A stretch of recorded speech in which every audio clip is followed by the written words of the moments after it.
अस्सलाम वालेकुम वरहमतुल्लाहि वबरकातुहू। बिस्मिल्लाहिर्रहमानिर्रहीम। अल्लाह के नाम से शुरू करते हैं जो बड़ा मेहरबान और निहायत रहम करने वाला है। पारा नंबर 23 सूरा अस्सफ़ात की आयत नंबर 61 से हम शुरू करेंगे, जिसमें एक दरख्त का जिक्र है जिसका नाम ज़क़ूम है। भला ये दावत बेहतर है या ज़क़ूम का दरख्त?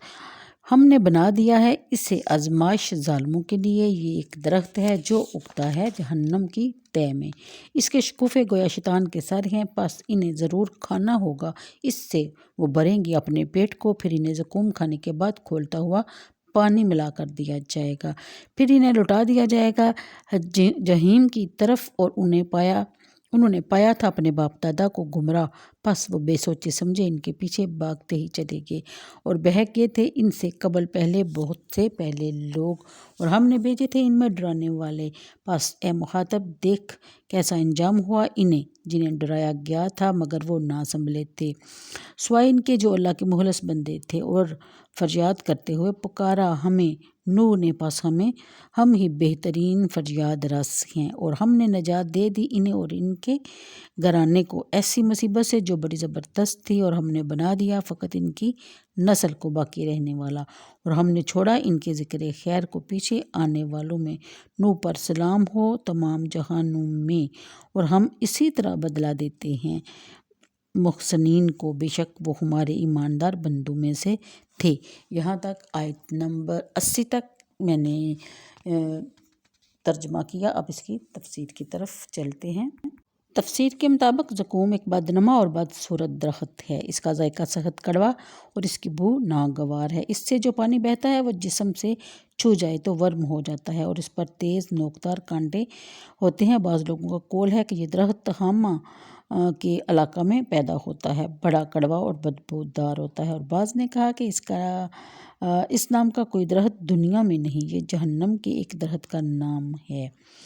अल्लामा कुर्तुबी लिखते हैं कि जब ये आयत नाज़िल हुई तो कुफ़ार कुरैश कहने लगे कि ये ज़क़ूम क्या है, हम तो इस नाम का कोई दरख्त नहीं जानते। इत्तेफाक से अफ्रीका का एक आदमी आ गया, उन्होंने इस बारे में इससे पूछा तो इसने कहा कि हमारे यहाँ तो मक्खन और खजूर को ज़क़ूम कहते हैं। फिर क्या था, सब ने इस लफ्ज़ को जा बजा इस्तेमाल किया और मजाक उड़ाया।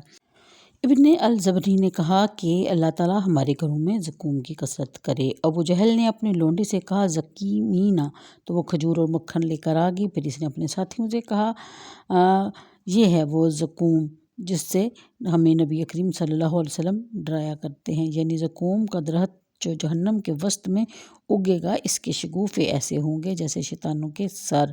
अगरचे किसी ने शैतानों के सरों को नहीं देखा, लेकिन जिस तरह किस खूबरू और हसीन को फरिश्ता से तशबीह दी जाती है, इसी तरह बदसूरती बयान करने के लिए शैतान से तशबीह दी जाती है।